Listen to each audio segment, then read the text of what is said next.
I was with Arafat through many disasters, but I never saw a disaster like the one in Gaza today. It's true that the morale of the people is strong. This testifies to the depth of their faith and the loyalty to their cause. But heaven knows the trials which have been visited upon them are difficult, even for me as someone who has been maybe 100 times or more amongst them in Gaza. Let's be clear about a very important facet of this story. The people in Gaza are being punished. They're being starved.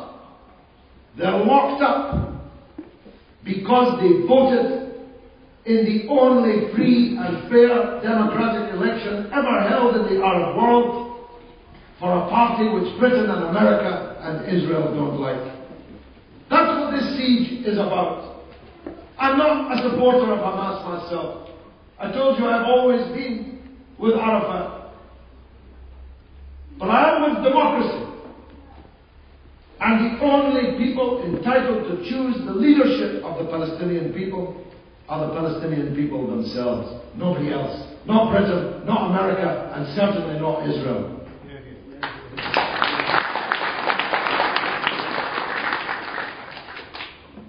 Hamas won the election. And because they did not immediately agree to implement the policies of the people whom they had defeated in the elections, all financial sanctions began. All doors were locked. I gave a speech about it in Parliament nearly 2 years ago. You can see it on YouTube. Gerald Kaufman made a speech in the same debate, an even better one. And at that time I accused the British government of having begun a process to try to starve and beggar the Palestinian people into the acceptance of a political strategy which they had rejected freely at the ballot box. So remember that the next time you hear British spokesmen saying that we're fighting a war in Afghanistan to bring democracy to the Afghans, or when they tell you that Iraq had to be invaded so that we could bring democracy to the Iraqis. The Palestinians had democracy. They exercised their democracy. And they've been starved ever since. And they hoped they would starve them into submission. But I've got news for them. If they starve them to death, they will never submit. They will never surrender their right to choose their own government, to choose their own political strategy. That any member of our convoy can testify to. None of us have ever encountered any person in Gaza who begged us to try to relieve this siege by surrender. They will never surrender. So, not content with starvation, not content with locking the only 2 doors in and out, 1.5 million people incarcerated in what is effectively an open-air concentration camp. On the 27th of December 2008 began a murderous 22-day bombardment from land, sea and air against a defenseless people. A people with no means to protect themselves and no place to run, no place to hide. They took the precautions of locking the doors and then rained down the world's most murderous weapons on refugees, on camps, on buildings, hospitals, police stations, paramedics. And we all saw it because thanks to the fact that we no longer depend on the BBC or Rupert Murdoch's skies to tell us the truth, we have access to Al Jazeera, to Press TV, to the internet, to YouTube, to other satellite broadcasters, and we saw the murder for ourselves. 1,416 Palestinians, mainly women and children, murdered in cold blood by the world's most murderous weapons. Thousands maimed. I don't like the word wounded or injured. We're talking maimed here. We're talking people whose legs were blown off. We're talking people who will never walk again. People with spinal injuries that can't be treated.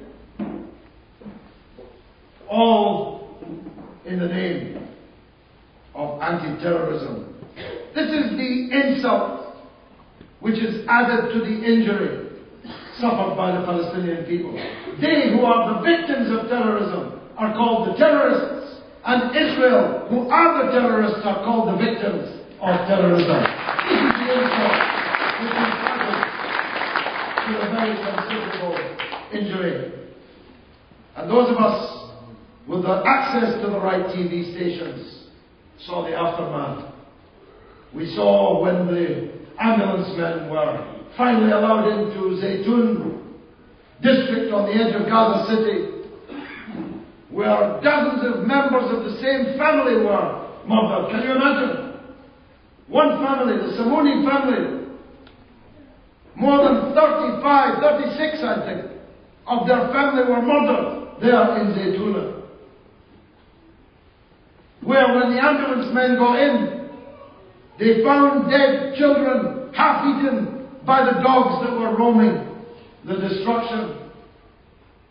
When the ambulance men went in, they found a baby dead, suckling on the toe of her dead mother. This barbarism, which our own broadcasters kept from our screens by and large, and which the BBC, to its eternal shame, refused to air a charity appeal on behalf of the victims of this murder, for fear of offending the murderer. We all saw, and we all demonstrated, we protested, we prayed, we wept.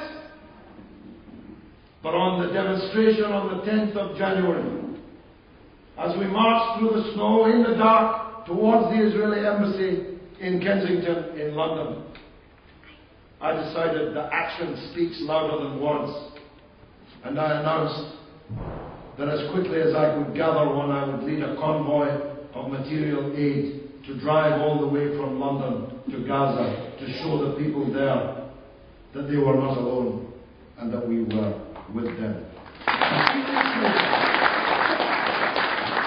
So no, it was a good idea, and I'm glad it was me that came up with it. But within 4 weeks, communities like yours, within 4 weeks, some people would plan such a thing for 2 years. Within 4 weeks, we left London with more than 100 vehicles, with millions of dollars worth of vehicles and aid, and we began that long journey through France and Spain, into Morocco to Algeria to Tunisia to Libya to Egypt. And on that convoy, we too were besieged. Every one of these regimes was to one extent or another unhappy about our presence, because we raised certain awkward questions of them, like, where's your convoy to come to the aid of the people in Gaza? They deployed soldiers and policemen everywhere to try to keep the people away from us. But everywhere the masses of the Arab world found their way through the soldiers, through the police, to touch the convoy, to take barakat from the convoy, to give us their wedding rings, biscuits, money, anything that this would give us. We arrived in Gaza with dozens of wedding rings, taken from their fingers by women who had nothing else to give. One old man in Algeria begged me to take him in the back of my car to Gaza. I told him, I sleep in the back of that car, there's no room. And anyway, what do you want to do there? He was an old man, a fellaheen, farm worker. I said, they have many fellaheen in Gaza. He said, I just want them to know. I want to go there to tell them that when they weep, we weep, and when they bleed, our hearts are bleeding with them. This is the feeling of the men and women in the Muslim world, but sadly not the feeling of their regimes. I must make the distinction of Libya. I'm not a supporter of the Libyan regime, Colonel Gaddafi, but that was the only country, as Yusuf and his friends will testify, where both the government and the people welcomed us sincerely. In fact, we could hardly get out of Libya.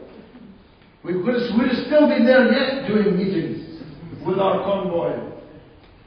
And the Libyans asked us, how many vehicles do you have? I said 120. They said, now you have 240. They doubled the size of the convoy.